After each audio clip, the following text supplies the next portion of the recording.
तो अगर आप भी कक्षा 12 के छात्र हैं, आपका फिजिक्स का एग्जाम है तो लेकर आ चुके हैं बिल्कुल इसका इस वीडियो में हम सब्जेक्टिव क्वेश्चन कराने वाले हैं। ठीक है, अंतिम बताएंगे कि इस पेपर को कैसे डाउनलोड कर सकते हैं, तो वीडियो को अंतिम तक देखते रहिएगा।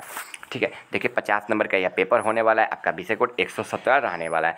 समय वही मिला है 1 घंटा 30 मिनट का। भौतिकी का साइंस वालों के लिए पेपर है फिजिक्स का। ठीक है, जुलाई मासिक एग्जाम का।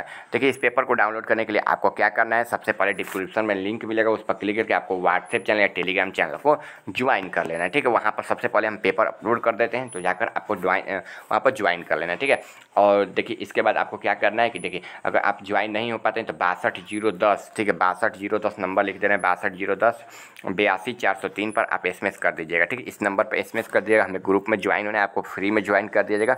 वहाँ से आप लोग रियल पेपर प्राप्त कर सकते हो। ठीक है, 62 010 82 403 पर। चलिए बिना देरी किए क्वेश्चन को मतलब दिखाते हैं आपका क्या क्या आया है। देखिए यहाँ पर खंड ब में कि नहीं 20 में से 10 प्रश्नों के उत्तर देने हैं। ठीक है, यहाँ से आपको 20 नंबर मिल जाएंगे।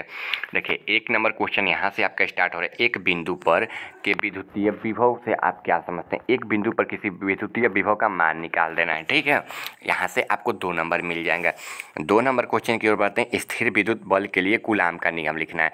कूलाम का आपका नियम लिख देना है, यहाँ से 2 नंबर मिल जाएंगे। ठीक है, कूलाम का नियम ज़्यादा बड़ा नहीं, चित्र नहीं बनना, उसका नियम ही लिख देना है, आपको मिल जाएगा 2 नंबर। चलिए आगे समविभव तल से आप क्या समझते हैं? समविभवी तल से आप क्या समझते हैं, इसके बारे में आपको लिख लेना है। यहाँ से भी आपको नंबर मिल जाएंगे 2 नंबर। चलिए आगे है विद्युतीय द्विध्रुव आघूर्ण की परिभाषा और एसआई मात्रक लिखना है। ठीक है, इसमें 2 क्वेश्चन दिए गए हैं एक ही क्वेश्चन में। ठीक है, देख लीजिए विद्युतीय द्विध्रुव आघूर्ण का परिभाषा और एसआई मात्रक। ठीक है, यहाँ से आपको 1+1 2 नंबर यहाँ से भी आपको मिल जाएंगे। चलिए अपवाह वेग से आप क्या समझते हैं? अपवाह वेग मतलब बाहरी वेग जो होता है उसी को अपवाह वेग बोलते हैं। ठीक है, यहाँ से आपको 5 नंबर क्वेश्चन है तो 2 नंबर मिल जाएंगे। विभव मापी के 2 उपयोगों को लिखना है। विभव मापी के आपको 2 उपयोग लिख लेना है, कौन कौन से हैं, और उसका लाभ हानि भी लिख सकते हो। वहाँ से 2 नंबर आपको मिल जाएंगे। सभी क्वेश्चन का आंसर हम ग्रुप में करा चुके हैं, अपलोड कर चुके हैं, जाकर ज्वाइन कर लीजिएगा और देख लीजिएगा। चलिए लॉटरेज बल से आप क्या समझते हैं? आगे एम्पियर की परिभाषा लिखें। एम्पियर क्या है? ठीक है, एम्पियर के पहले विद्युत लिख दीजिएगा, फिर एम्पियर लिखिएगा। शंट के 2 उपयोगों को लिखना है। शंट क्या है पहले लिख लीजिएगा, फिर 2 उपयोग लिख लीजिएगा, या फिर शंट के 2 उपयोग थोड़ा सा बड़ा में लिखिएगा, क्योंकि ये मैट्रिक नहीं इंटर है। जितना आप लिखेंगे उसी पर नंबर मिलेगा आपको। चलिए आगे धारितीय प्रतिघात से आप क्या समझते हैं? धारितीय प्रतिघात से आप क्या समझते हैं, इसके बारे में लिख लेना है। अपवर्तनांक की 2 परिभाषाओं को लिखना है। आगे वर्ण विक्षेप क्षमता की परिभाषा देना है। वर्ण विक्षेप क्षमता की परिभाषा देना है, यहाँ से आपको नंबर मिल जाएंगे। आगे प्रकाशित पथ से आप क्या समझते हैं? प्रकाशित पथ से आप क्या समझते हैं, इसके बारे में आपको लिख लेना है। आगे है वामर श्रेणी से आप क्या समझते हैं? वामर श्रेणी से आप क्या समझते हैं, इसके लिख लेना है, आपको यहाँ से नंबर मिल जाएगा।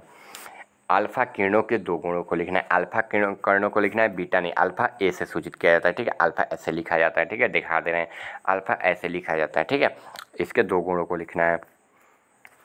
चलिए आगे नाभिकीय संलयन से आप क्या समझते हैं? नाभिकीय संलयन जो सूर्य की सतह पर होता है, इसके बारे में आपको लिख लेना है। नाभिकीय विखंडन भी होता है और संलयन भी होता है, दोनों होता है, आपको ध्यान रखते हुए चलना है। अर्धचालक में वर्जित क्षेत्र से आप क्या समझते हैं? अर्धचालक में वर्जित क्षेत्र मतलब जो चालक और कुचालक दोनों के गुण होते हैं उसे अर्धचालक बोलते हैं।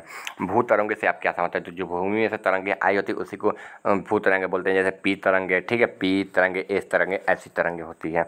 WW से आप क्या समझते हैं, इसके बारे में लिख लेना है। और देखिए समस्थानिक से आप क्या समझते हैं? समस्थानिक संख्या मैथ में भी होती है और फिजिक्स में भी होती है। ठीक है, जैसे मान लीजिए कि 1000 है, इसका ठीक है इसका निकालना है तो निकालिएगा तो इसका आंसर आ जाएगा। ऐसा ही क्वेश्चन होता है। देखिए यहाँ तक आपका सारा क्वेश्चन करा देंगे, सभी क्वेश्चन का आंसर आपको डिस्क्रिप्शन में लिंक पर क्लिक कर दीजिएगा, व्हाट्सएप चैनल टेलीग्राम चैनल पर मिल जाएगा, ज्वाइन कर लीजिए। ठीक है, मिलते हैं अगले वीडियो में। अभी तक आप लोगों ने चैनल को सब्सक्राइब नहीं किया, चैनल को सब्सक्राइब करके वीडियो को लाइक कर दीजिए।